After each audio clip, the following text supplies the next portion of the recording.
moi, on se connaissait, on était copines et on était agricultrices toutes les deux. Et donc à ce moment-là aussi, on travaillait toutes les deux et donc on avait envie de connaître un peu les secrets de fabrication du fromage à partir de notre lait. Et donc c'est tombé aussi en pleine crise du lait. On a été suivre une formation à l'école de Saint-Quentin à Ciney. On a fait goûter les fromages qu'on a fabriqués là-bas, ça a bien plu. Et on s'est dit pourquoi est-ce qu'on ne continuerait pas un petit peu. Et ensemble, on a loué alors l'atelier de fabrication de Ciney.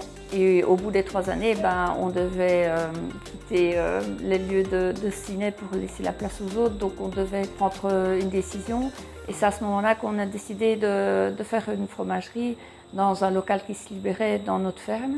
Donc ici, c'est une ancienne laiterie et une ancienne salle de traite, donc qu'on a modifié et qu'on a transformé en local de fabrication. Donc il y aura 10 ans l'année prochaine qu'on est dans nos locaux. En tout.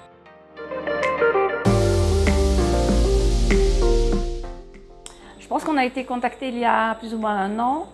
Et au moment où vous nous avez contactés, nous, on avait des travaux à envisager ici. Donc on n'a pas su accepter directement le projet. Et elle est venue à partir du mois d'avril.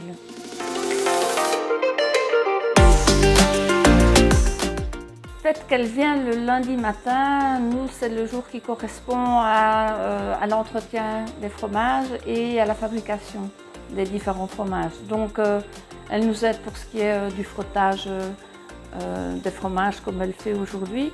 Et aussi, quand on moule, elle nous aide au moulage. Donc elle participe bien à ce genre de tâches et elle est tout à fait dans son élément. Ça n'a jamais posé de problème. C'est plutôt orienté en fonction aussi de ses envies et de ses capacités.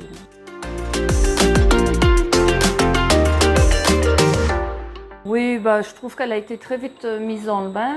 Bon, c'est vrai qu'on avait un petit peu des inquiétudes et c'était l'inconnu un peu pour nous aussi. Mais on avait aussi demandé les capacités de Chloé et savoir ce qu'on pouvait lui donner comme tâche. Donc ça a tout de suite bien fonctionné.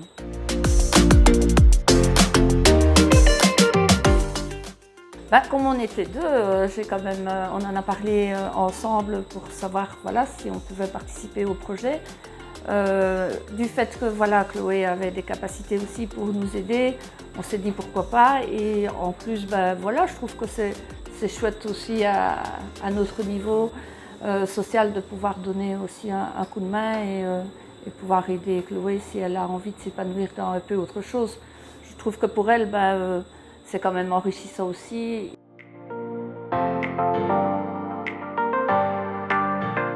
Je pense que comme on l'a fait avec Chloé, l'important c'est d'avoir une première rencontre, savoir si le courant passe, voir si la personne aime aussi ce qu'elle va faire, parce que c'est pas que dans un sens, ça doit être dans les deux. J'aimerais pas que Chloé vienne ici si elle n'avait pas l'envie et ça se sentirait vite. Donc je trouve que c'est super important déjà d'avoir un premier contact.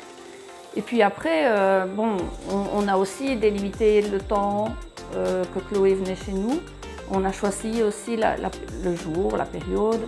Et ça, c'est aussi important que ça corresponde à son travail, à ses besoins de personnel dans le travail, parce que c'est quand même quelqu'un qu'il faut accompagner aussi.